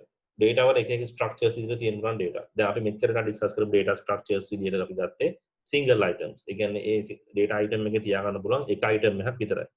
Data within a program may be defined as single items, structured items, records and arrays. ඔතනදී අපි discuss කරන්නේ මේ level එකේදී උඩම එක යටම එකයි. single items and arrays කියන දෙක. structured items, records කියන දේවල් එච්චර discuss කරන්නේ. structured items චුට්ටක් එන්න පුළුවන්. හේතුව අපිට classes කියන එක introduce කරන්න උනාම ඒක පොඩ්ඩක් කතා කරනවා. records කියන ඔයගොල්ලෝ කරලා තියෙන්නේ. ඒක database කරලා තියෙන හින්දා records කියන ඔයගොල්ලෝ දැනටමත් කතා කරලා ඉවරයි. So single items වල ඇතුලේ තියාගන්න පුළුවන් එක data item එකක් විතරයි. For example, total, counter, all are single items. Structured items are having a certain structure within that data item. So you have several data items or several single items inside that. Then structured item එකක් ඇතුලේ single items ගොඩක් තියෙන්න පුළුවන්. ඒ කියන්නේ ඒක structure එක හැදිලා තියෙන වෙන single item ගොඩක් එකතු වෙලා. ඒකයි structured item කියලා කියන්නේ. දැන් ඔය පොඩක් කියවලා බලුවොත් තේරෙයි. දැන් single item එකක් කියලා ගත්තට පස්සේ total, counter, employee name ඔය ඔක්කොම single items. ඒ වගේ කීපයක් එකතු කරලා හදන එකකට තමයි structured item කියලා කියන්නේ. ඒතර උදාහරණයක් විදිහට C# වල struct කියලා එකක් තියෙනවා. සහ class කියන එකත් structure එකක්. ඉතින් පොඩ්ඩක් කියලා බලුවොත් මෙතන තියෙනවා for example a person's name may contain a given name and a family name. An address may contain a street name and a number, a suburb and a postcode. ඔය ඔක්කොම එකතු වෙලා තමයි ඒතර structure එක හැදෙන්නේ. ඉතින් මේ ස්ට්‍රක්චර්ඩ් අයිටම් එකක් ගත්තොත් මේ තියෙන්නේ සරල ස්ට්‍රක්චර් එක. මේක ගැන එච්චර හිතන්න එපා. මේ C# වල ස්ට්‍රක්චර් එකක් තමයි තියෙන්නේ. ස්ට්‍රක් ලොකේෂන්. ලොකේෂන් කියන එක හැදලා තියෙන්නේ XY ප්ලේන් එකක් නම් XY කණ්ඩාංකය ගත්තොත් එimhe X සහ Y වලට අගයන් දෙකක් දෙන තමයි ලොකේෂන් එක අපි ගන්නෙ. දැන් අපි ගත්තොත් ලෝකේ ලොකේෂන් එක කියන්නේ මුළු ලෝකෙම ගත්තොත් එimhe ඒක මුළු ලෝකේ ඕනම ලොකේෂන් එකක් අපිට දෙන්න පුළුවන් ලොන්ජිටියුඩ් එකයි ලැටිටියුඩ් එකයි. නැත්නම් අක්ෂාංශ සහ දේශාංශ දෙක යූස් කරලා දෙන්න පුළුවන්. ඉතින් ඒ වගේ ලොකේෂන් කියලා අපිට ඕන්න පුළුවන් ලොන්ජිටියුඩ් and ලැටිටියුඩ් මේ දෙක දාන්න. දැන් මෙතන ස්ට්‍රක් ලොකේෂන් පබ්ලික් ඉන් XY කියලා දාලා අපිට පුළුවන් මේ කැලේ ගැන හිතන්න එපා. මේක තමයි එතකොට ස්ට්‍රක්චර් එක. මේක හරියට කියන කොන්ස්ට්‍රක්ටර් එක. එහෙම නැත්නම් ඉනිෂියලයිසේෂන් ප්‍රොසීජර් කියලා අපි මේකට කියනවා. ඉතින් මේක ගැන හිතන්න එපා. මේ තියෙන එතකොට ස්ට්‍රක්චර් එකේ බේසික් items දෙක X and Y. රෙකෝඩ් කියන එක මම ඇත්තට කියන්නේ නැහැ. ඕගොල්ලෝ දන්නවා රෙකෝඩ්ස් කියන්නේ මොනවද කියලා. මේ තියෙන රෙකෝඩ්ස්. එතකොට මේ රෙකෝඩ් වල සහ ස්ට්‍රක්චර් අතර වෙනස තමයි රෙකෝඩ් වලදී එක කොලම් එකක් තියෙනවා. ඒ කොලම් එකෙන් අඳුර ගන්න පුළුවන් එක රෙකෝඩ් එකක් කියන්නේ ඒකේ තියෙන ඒ data items ටික යුනික්ලි අඳුර ගන්න පුළුවන්. දැන් මෙතන student ID කියලා කියන්නේ රෙකෝඩ් එකේ යුනික්ලි අඳුර ගන්න පුළුවන් මොකක්ද අපි කියන්නේ ඒකට මේ කොලම් එක. ඒතර student ID එක තමයි මෙතන ඔයගොල්ලෝ ඉගෙනගෙන ඇති primary key කියලා. database එක. ඒතර මේ primary key එකක් තියෙන ඒකට තමයි අපි කියන්නේ රෙකෝඩ් එකක් කියලා. අවසානට එනවා අපි මේ රෙකෝඩ් එක විස්තර කියලා තියෙන ඉතින් බලාගන්න. array කියන එකට අපි එනවා. දැන් array එකක් කියලා කියන්නේ දැන් පොඩ්ඩක් කියලා බලුවොත් එimhe an array or table has similarity to record structure in that it has several subcomponents. සමානයි හැබැයි මේක පොඩ්ඩක් පාවිච්චි කරන විදිහ වෙනස්. It differs, however, in that each subcomponent has the same name and these subcomponents are accessed by referring to their position within the array. දැන් array එකක් කියලා කියන්නේ මෙන්න මේක චුට්ටක් බලන්න. ඔය උඩ තියෙන array locations එහෙම නැත්නම් memory එකේ arrays වල වෙන් කරලා තියෙන. යට තියෙන්නේ index එක. ඒතකොට array එකක් කියලා කියන්නේ එකම නමින් refer කරන indexes වලින් access කරන්න පුළුවන් memory location සමූහයකට. ඒතකොට ඔකදී memory locations තියෙනවා උතන 9ක්.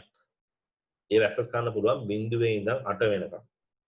ඒතකොට බිංදුව 1 2 3 4 5 6 7 8 වෙනකම් locations තියෙනවා 9ක්.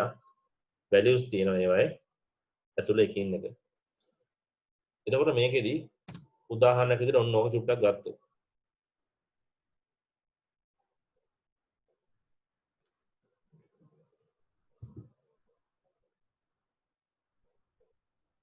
මේක අපි arrays ගැන වෙනම කතා කරද්දී අපි ඩිස්කස් කරමු.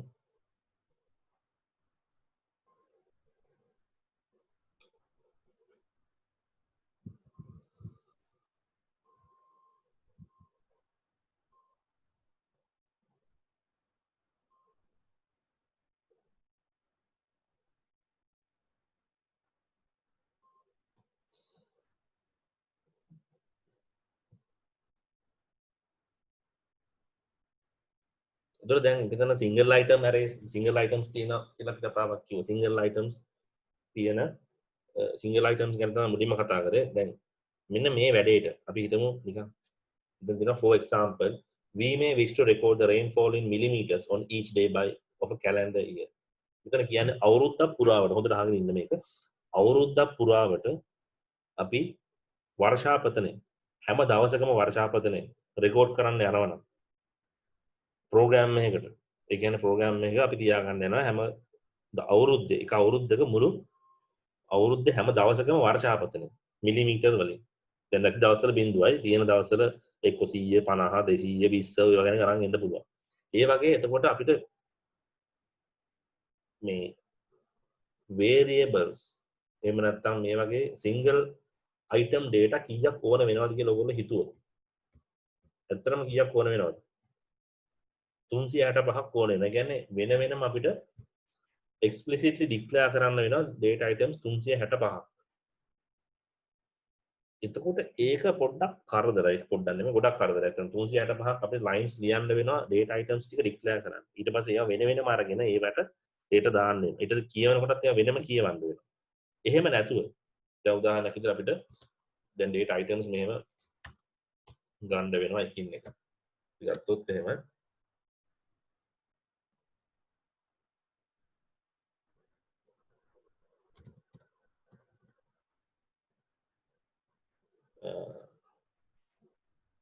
day 1 rainfall real ඊට පස්සේ ආපහු day 2 rainfall real ඊට පස්සේ day 3 කොහොමද දැන් explicit define කරන language එක කොහොමම ගිහිල්ලා අපිට අන්තිමට 365 64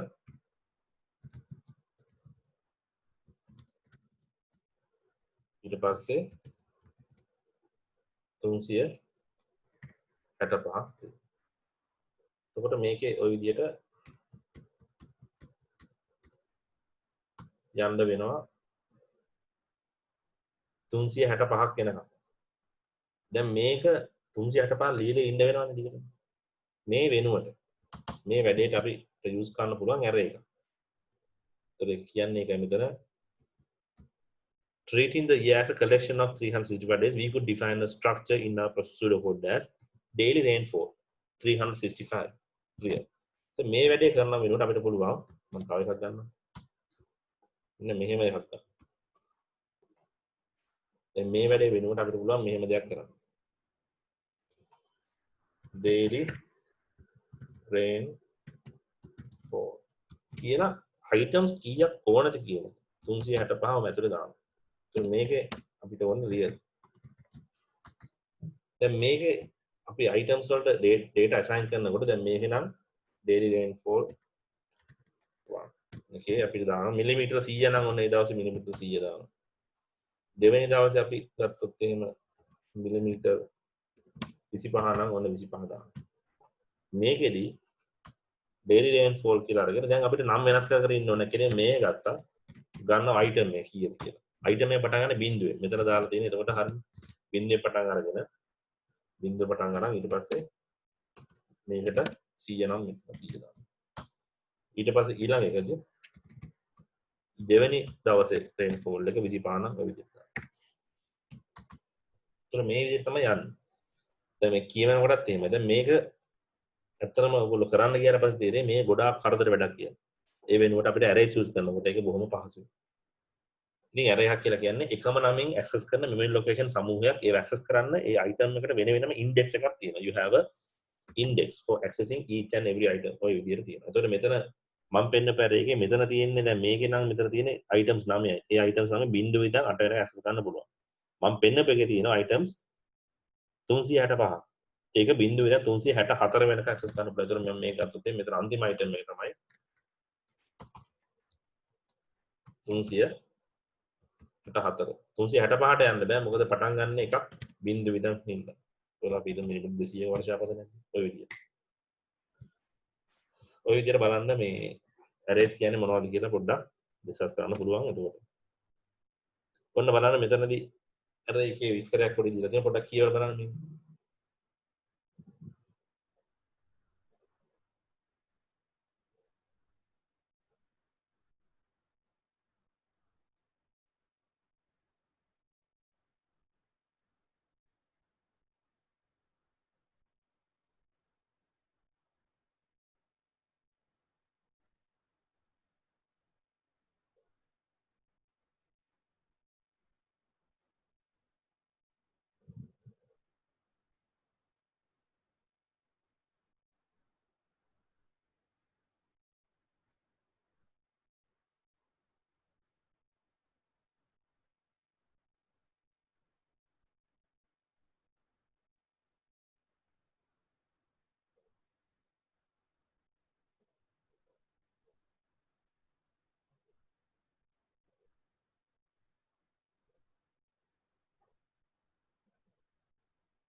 So the rainfall measured on January 1st would be recorded on daily rainfall 0. The rainfall on June 20th would be recorded on daily rainfall 180, and the value held in daily rainfall 64 would be the rainfall recorded on December 31st.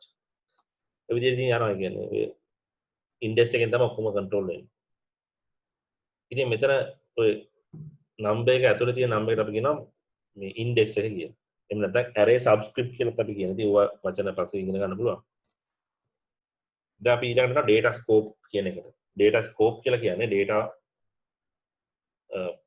data පරාසය. ඒ කියන්නේ දැන් අපි ගත්තොත් එහෙම මේක මම සරලව කියලා දෙන්නම් එච්චර ගොඩක් ඩිස්කස් කරන්න නැතුව මෙහෙම දෙයක්. අපි ප්‍රෝග්‍රෑම් එක හැදලා තියෙන එක procedures ගොඩක් එකතු වෙලා. So our program is made of a set of procedures. Every procedure has a scope within it. ඒ කියන්නේ මේ procedures ගත්තොත් එහෙම ඒ procedures වලට වෙන වෙනම scopes තියෙනවා. ඒ කියන්නේ scope එක කියලා කියන්නේ ඒක පරාසය. දැන් උදාහරණයක් විදිහට මෙහෙම දෙයක් ගමු අපි හිතමු අපි ඉන්නවා housing scheme එකක. අපි ඉන්නේ එතකොට වෙන වෙනම ගෙවල් හදලා තියෙනවා තාප්ප වලින් වෙන් කරලා. එක ගෙදරක කෙනෙක්ට එහා පැත්තේ ගෙදර ඇතුළ පේන්නේ නැහැ. දැන් අපි හිතමු අපි ඉන්නෙත් ඒ housing scheme එකේ එක ගෙදරක. දැන් අපි අපේ මොකක් හරි පින්තූරයක්. දැන් ඕගොල්ලෝ හිතන්න ඕගොල්ලෝගේ පින්තූරයක්. අරගෙන ගිහිල්ලා ගහනවා අපේ තාප්පේ ඇතුල් පැත්තේ. දැන් අපි කතා කරා එහා ගෙදර මිනිස් කාටවත් අපේ තාප්පේ ඇතුළවත් කොහෙවත් පේන්නේ නැහැ. තාප්පෙකින් වෙන් කරලා තියෙන හින්දා. දැන් අපිට පේන්නේ අපේ පින්තූර ගහපු පින්තූර අපිට විතරයි පේන්නේ. අපේ ගෙදරට ගෙන ඇතුළට ගෙන එන කෙනෙක්ට පේනවා අපිටත් පේනවා. එළිය කාටවත් පේන්නේ නැහැ. දැන් අපි ඒකට කියනවා අපේ දැන් අපි ඉන්නේ ලෝකල් ස්කෝප් එකක. දැන් අපි ඉන්නේ අපේ ස්කෝප් එක ලෝකල්. සහ ඒ අපේ පින්තූරේ දැන් තියෙන්නේ ලෝකල් ස්කෝප් එකක. ඒක එළියට පේන්නේ නැහැ. එතකොට දැන් ප්‍රොසීඩියර් එකක් ගත්තොත් එහෙනම් මේ ප්‍රොසීඩියර් එක ඇතුලේ තියෙන data ටිකක් ගත්තොත් එහෙනම් ඒ data වලට අපි කියනවා local procedure එකක් තියෙන කියලා. local scope එකක් තියෙන කියලා අපි කියනවා. එතකොට local scope එක ඇතුලේ කියන්නේ local scope එක කියලා කියන්නේ ඒක වෙන පිට කෙනෙක්ට modify කරන්නත් බෑ. පිට කෙනෙක්ට ඇවිල්ලා බලන්නත් බෑ. එහෙම නැත්නම් පිට procedure එකට ඇවිල්ලා බලන්නත් බෑ, modify කරන්නත් බෑ. එතකොට ඒ අපි කියන්නේ මොකද්ද? ඒ අපේ පින්තූරේ දැන් අපිට තමයි මොන හරි දෙයක් කරනවා කරන්න පුළුවන්. වෙන කාටවත් කරන්න බෑ. මොකද වෙන කෙනෙක්ට ඔක පේන්නේත් නැහැ. අපි ලං වෙන්නත් බෑ. මොකද අපේ තාප්පය ඇතුලේ අපේ ඉඩම ඇතුලේ තියෙන. අපි දැන් මේක අරන් ගිහින් දෙල්ලනවා පාරේ. එතකොට පාරේ යන හැමෝටම, ඒ කියන්නේ අනිත් ගෙවල් වල ඉන්න කට්ටිය පාරේ යද්දිත් ඔක පේනවා. එතකොට මේ හැමෝටම පේන්න ගන්නවා. එතකොට මේකට අපි කියනවා ග්ලෝබල් ස්කෝප් එකක් කියලා. එතකොට මේ අයිටම් එක හැමෝටම පේන්න ගන්නවා. ඕන කෙනෙක්ට ඇවිල්ලා ඕන රැවුලක් ඇදලා යන්න පුළුවන්. නැත්තම් දතක් පාට කරලා යන්න බෑ. එතකොට දතක් නෑ වගේ hina වෙගෙන ඉන්න රූප යනවා. ඔන්න දතක් පාට කරනවා. එතකොට එතන දත නෑ. අන්න ඒ වගේ ඕන මොඩිෆිකේෂන් එකක් කරන්න පුළුවන්. ඉතින් එතකොට ඒකට අපි කියනවා ග්ලෝබල් ස්කෝප් එකක් කියලා. ඒ කියන්නේ ස්කෝප් එකේදී ප්‍රොසීඩියර් ඔක්කොටම එලියන් data items දැම්මොත් ඒවට අපි කියනවා ග්ලෝබල් ස්කෝප් එකක් තියෙන data items. ඒවයි security එක ගොඩක් අඩුයි. මොකද ඕන ප්‍රොසීඩියර් එකට මොඩිෆයි කරන්න පුළුවන්. ඉතින් මොඩිෆයි කරන්න පුළුවන් විදිහ හින්දා අපිට ඒකට කියනවා ග්ලෝබල් ස්කෝප් එකක් තියෙන්නේ. data items ඇතුලේ procedures ඇතුලේ දාන data items වලට අපි කියනවා local scope එකක් තියෙනවා. ඒව modify කරන්න බෑ. ඒව modify කරන්න පුළුවන් ඒ procedure එක ඇතුලේ code එකට විතරයි. ඉතින් global and local කියන එක චුට්ටක් කියව ගන්න. මම මේ lesson එක දාලා තියෙන්නේ. ඔයගොල්ලෝ ඒක බලා ගන්න පුළුවන්. ඉතින් ඒකේ ප්‍රශ්න තමයි global data වලදී ප්‍රශ්න තමයි මේ corrupt වෙන්න පුළුවන්. මොකද ඒක ඕනම කෙනෙක්ට access තියෙන හින්දා.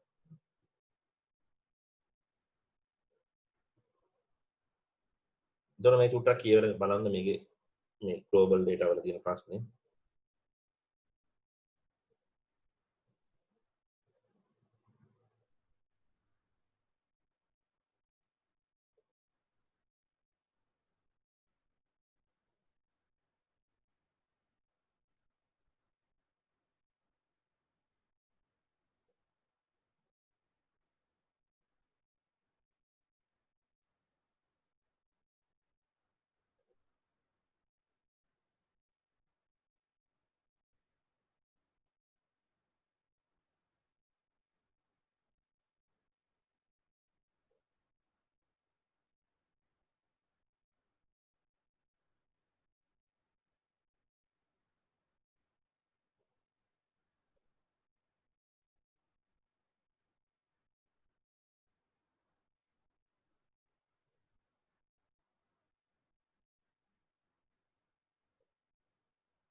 තුර අපේ ඒ ලෙසන් එක නම් ඉවරයි. හැබැයි අපි ඊළඟ පටන් ගමු. Because we have time, we can start the next one.